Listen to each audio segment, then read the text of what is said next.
We got the legislation, proposed legislation, at 9:30 p.m. the night before. That's how much notice we got to look at many, many pages of legislation.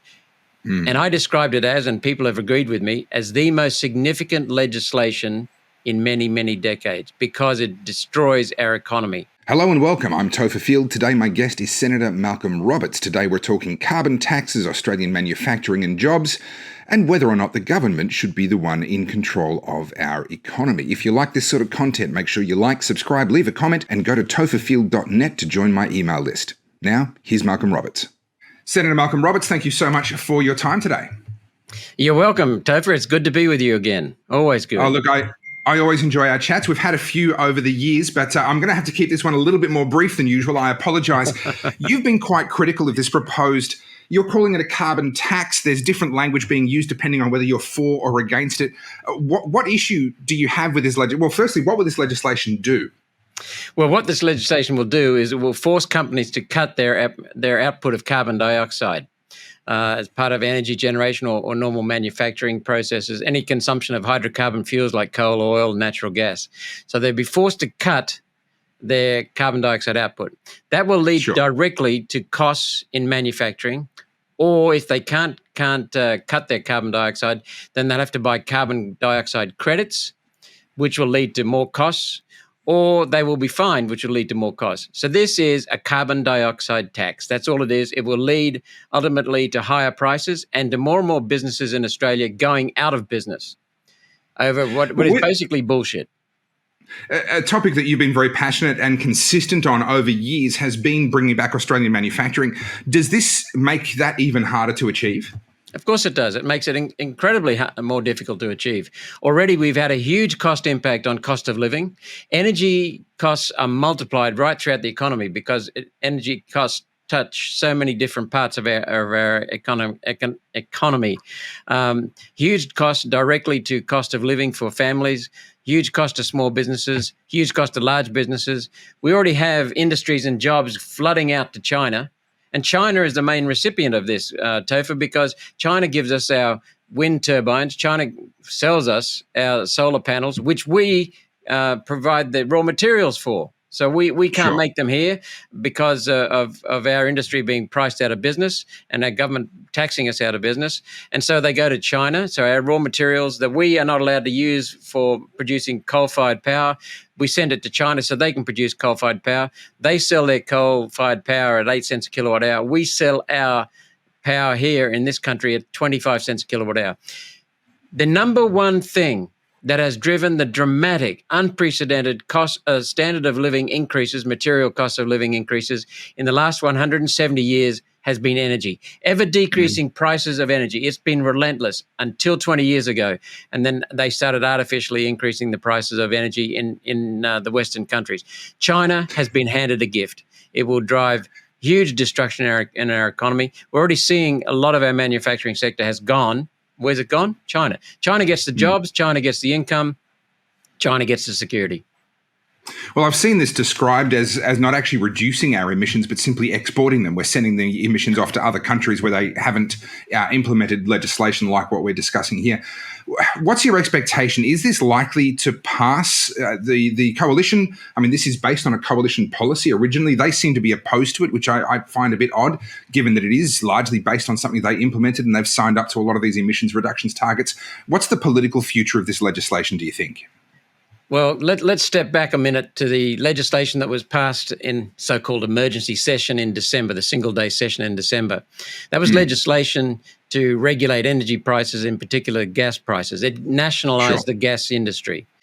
We were given, we got the legislation, proposed legislation at 9:30 p.m. the night before.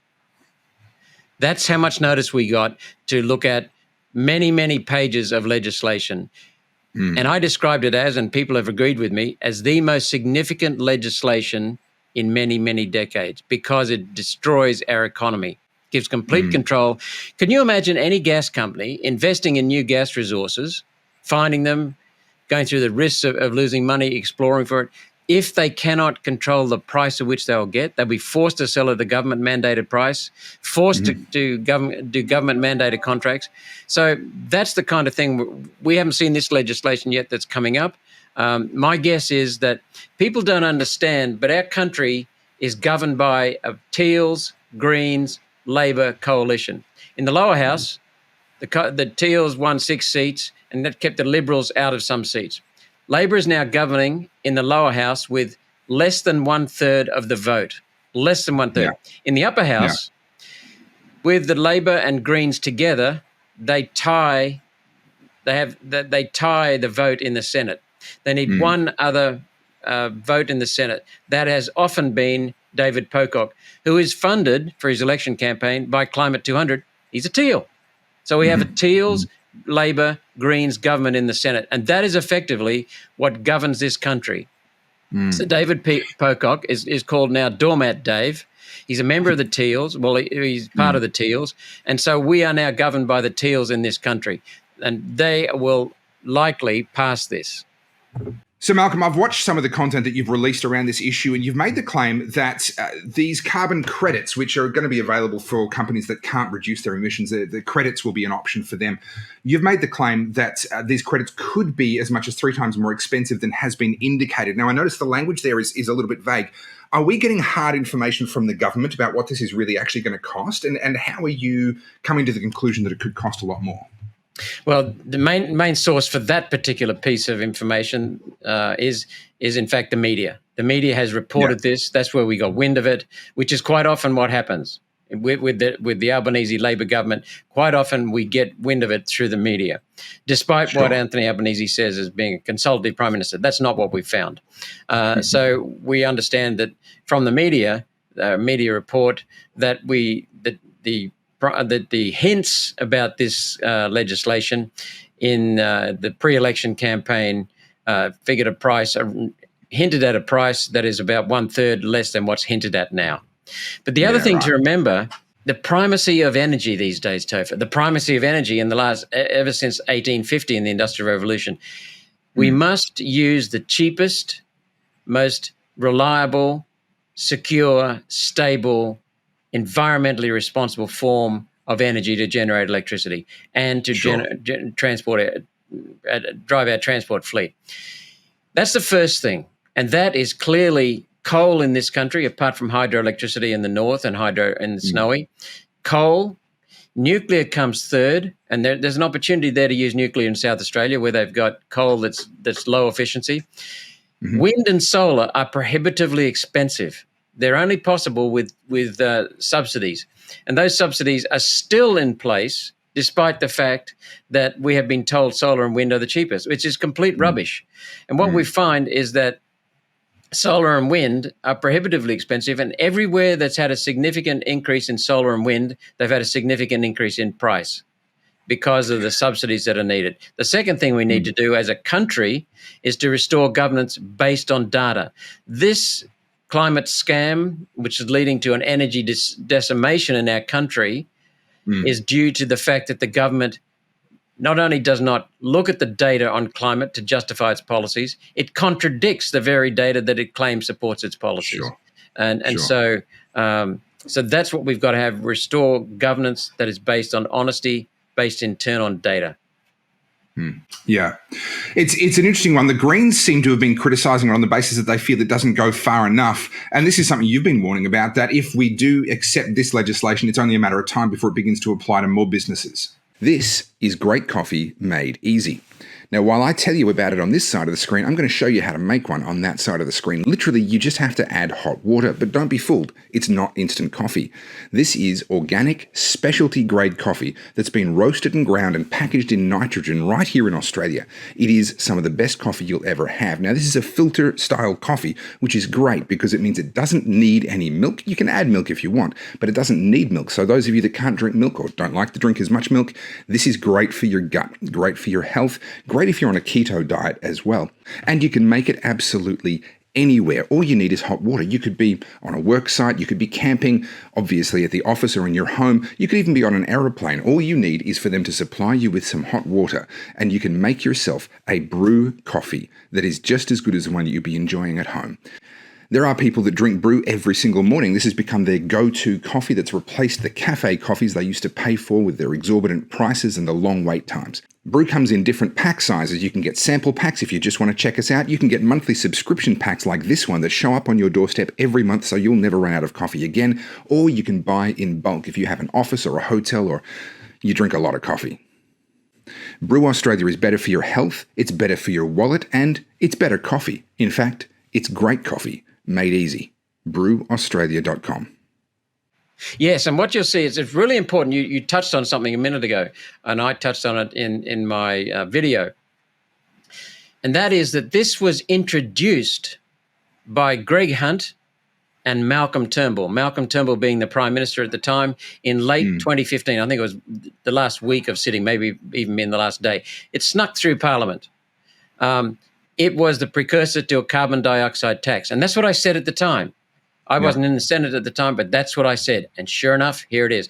What we've seen repeatedly, Topher, is that the Liberal National Party will introduce a mechanism for climate, a mechanism for energy into Parliament. They'll legislate that mechanism. Then Labor comes along and ramps it up. John Howard's government, the Anderson Howard government, Liberal Nationals, stole farmers' property rights on the basis of the Kyoto Protocol, the UN's Kyoto Protocol, that John Howard said we wouldn't sign, but we would comply with. Labor then ramped it up under Rudd, and that's the history of what's happened in this country. Labor, the Liberals, Nationals introduced the mechanism, Labor then turbocharges it. Yeah. And you and I have very close to our heart is the Water Act of 2007 and the impact that's had in the Murray-Darling Basin. That was John a bipartisan bill. And again, we're seeing under John Howard and Malcolm Turnbull, then legislated under Labor and certainly ramping up now and causing all kinds of destruction. So it seems to be a very, very common theme. You've been someone raising the alarm on many different issues. What could the common person, someone like me or someone, I've got a platform at least, someone without a platform, how do they get involved in this fight? What's something that ordinary Australians could actually do to try and move the needle on issues like this one? Well, first thing is people need to inform themselves. Carbon dioxide is supposed to be the target here because carbon dioxide is supposed to be affecting the temperature. The temperature has not moved since 1995. It's varied up and down, but the overall temperature has not moved. It's been flat since 1995. Yeah. Temperatures in Australia, we know from the Bureau of Meteorology's own temperature data records, were higher in the 1880s and 1890s than today. Mm-hmm. But the Bureau of Meteorology only releases back to 1910 in public releases. And that's when we had a low in temperature. And so we have seen nothing unusual at all. What the United Nations and World Economic Forum are doing is they're focusing on the use of hydrocarbon fuels, which are essential in our Western civilization, increasingly in undeveloped countries as well. Absolutely essential. So if you want to tax something, Topher, you tax something that's crucial that people can't do without. That's coal, oil, and natural gas. That's what it's all about. So understand that for a start.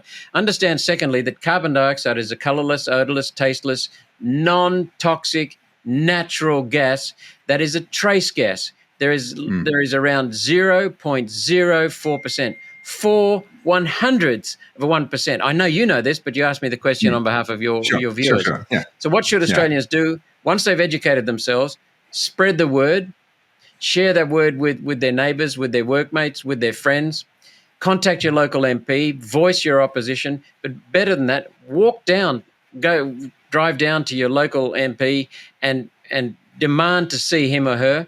If they won't become available or make an appointment, leave a message there, write them a letter, and above all, change your vote. Stop voting for Liberal Nationals who introduce these mechanisms, and stop voting for Labor, Greens, Teals, who then ramp them up. Start voting for people who understand that the World Economic Forum and the United Nations are driving this scam. Well, Senator Malcolm Roberts, thank you so much for giving us so much of your time today. I look forward to the next time I chat with you, hopefully on a happier topic, and good luck in the fight against legislation like what we've been discussing today. Thank you very much, Topher, and keep spreading the word. Cheers. Thank you so much for watching. I'm Topher Field, and I wouldn't be able to do this without the help of my incredible supporters. So go to topherfield.net, scroll down a little bit, and you'll see there's a couple of different ways you can support me and help me to do more of this sort of work. You can buy some merchandise, you can give a one-off donation by buying me a coffee through PayPal, or you can jump onto my Subscribestar and become an ongoing supporter. All of those links are available at topherfield.net. And don't forget to like, subscribe, leave a comment, and make sure you join my email list as well so that I can still keep in touch with you even when I do inevitably get cancelled. Thanks for watching. I'll see you in the next video.